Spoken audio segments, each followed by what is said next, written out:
I was born and raised in a small town, and there were only two universities at the time. So after I attempted for like 2 years and always getting rejected, I just decided that it was time to drop everything and just move to another city so I could try to get in a private university, which, even though they're expensive, they are usually easier to get in. I mean, they're not expensive, but I'm poor, so everything is expensive for me. In March of 2007, I packed my bags and moved from my little, quiet, and cold town to live with my sister in the second biggest and busiest city of the entire country. It was very different of what I was used to.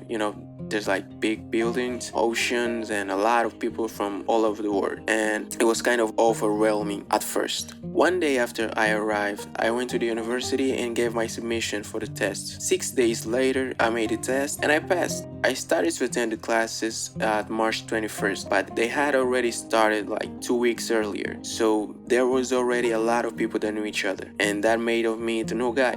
About 3 weeks passed and I had already made more friends than I could count. I mean, honestly, I was very surprised because in my hometown, people gave me this image that people around here were more often than not rude. So the love and kindness that I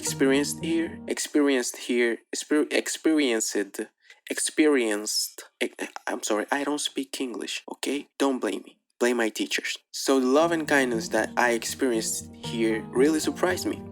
Time was passing by, and one day at the beginning of May, while we were at the lunch break, I decided to go to the cantina to buy a bottle of water. As I was walking down to the corridors, I noticed that one of my classmates had changed her hairstyle, and it was looking really nice. So I stopped her, said hi to her and her friends, and praised her hair. Praised her hair. Praised her hair. She smiled and said thanks, but I could see from the look on her face that she was surprised. After all, we had never said hi to each other for like 2 months.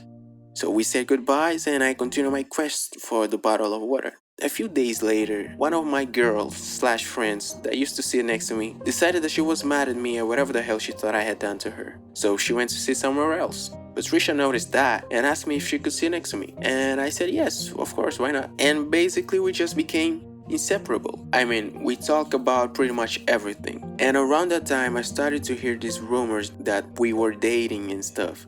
And until that point, I never really noticed that I was liking her more than I was supposed to.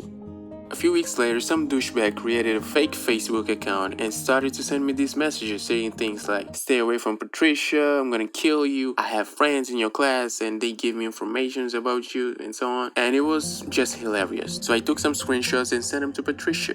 And we made fun of him, like for weeks, we were just laughing about it. And one day I was late for the first class and I didn't really want to take the particular class that day, so I went to the cantina, bought a snack, and I went to the garden. I opened up my Facebook and the guy sent me this creepy message describing exactly what I was wearing that day. I looked around, I couldn't find him, so I just ignored it. Later that day, I was home watching, I think, Family Guy or something, and then I decided to go to the barbershop. So as I was passing by my gate, I saw a guy across the street staring at me. He raised his arms and showed me the middle fingers. Turned around and just left. I was like, what the f did just happen here? I had my suspicions, but I just couldn't believe that the guy would actually do that. So I just ignored it, went to the barbershop, got my hair trimmed, came back home, called Patricia, we talked about it, we laughed about it, and we went to sleep. Everything was okay. Everything was normal. About 2 weeks later, I saved a seat for Patricia like we usually used to do for each other. And she came, she said hi, passed me, and went to sit somewhere else. And I thought, okay, that's a little bit weird. So I asked her if she was mad at me or something. And she said no, that it was okay and shit. So I decided not to be an asshole and just left it alone. And my stupid classmates started to say things like, did the couple have a fight? Are you guys getting divorced? And it was just annoying. And that kept happening day after day after day after day for like a few more weeks. And that's when I told myself, hey, just move on, she's not coming back. I don't know if she was afraid that that creepy guy would actually do something bad to me, so she was trying to protect me, but I guess we will never know because I'm never gonna ask that. Things got weird because we were hanging out with the same group of people, but all that we were saying to each other was good morning and goodbye. But we were sitting like 1 meter from each other for 5 hours almost every day from Monday to Friday. And I felt like shit. It was like if I had a hole in my chest. I know it sounds cliche, but it's the truth. So I talked to my friend about what I was feeling, and he told me, you know what? You're really dumb. Just go talk to her. Stop wasting my time. And I realized that he was right. So I waited until things got back to normal, so to speak, to talk to her. It wasn't like it used to be, but at least we were talking. laughing, and making jokes about each other. So that was good enough for me. So one day I asked her if she could stay after the last class because I wanted to talk to her. And she said, yeah, it's okay, I'll stay. So around 1 p.m., she came to meet me and I just went straight to the point. I was nervous, but I managed to tell her about my feelings. It wasn't romantic or anything like that, it was quick and dirty. I looked her in the eyes, I told her what I was feeling, shit, and finished by saying, I love you. She smiled and she told me, I know you love me, I always knew that. And she said, I love you too. I just couldn't believe it. I couldn't breathe. The love of my life said that she loved me too. Like a friend, she said. I love you like a friend. It was like a punch in the guts. I couldn't believe it. I tried to joke around, I tried to laugh about it, and just got out of there as fast as I could.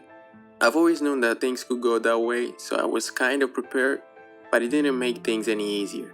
There were still like 1 or 2 months to the end of the second semester, so I tried to keep my shit together and try my best to move on. Today I can finally say that I made it.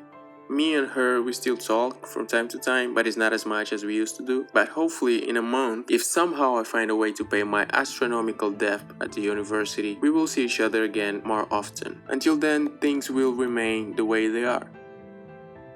So guys, I hope you enjoyed this video, and if you want to see more content like this, please just click subscribe, give it a like, and tell me in the comments below about your friend zone stories, because I know you have one. And if you speak English or at least know a little bit about English, you know that my English is terrible. And this is because my native language is actually Portuguese, and I learned English not at school but watching TV shows. So it's not the best English that you're gonna find on the internet, but it's mine and I'm proud of it. If you want to correct me of something I have felt wrong, please feel free to leave it. So I hope you enjoyed this video. I will try to upload once a week, so stay tuned, and if you have any questions, just comment down below. This is Tirso, I'm not a critic, and I'll see you next time. Bye bye.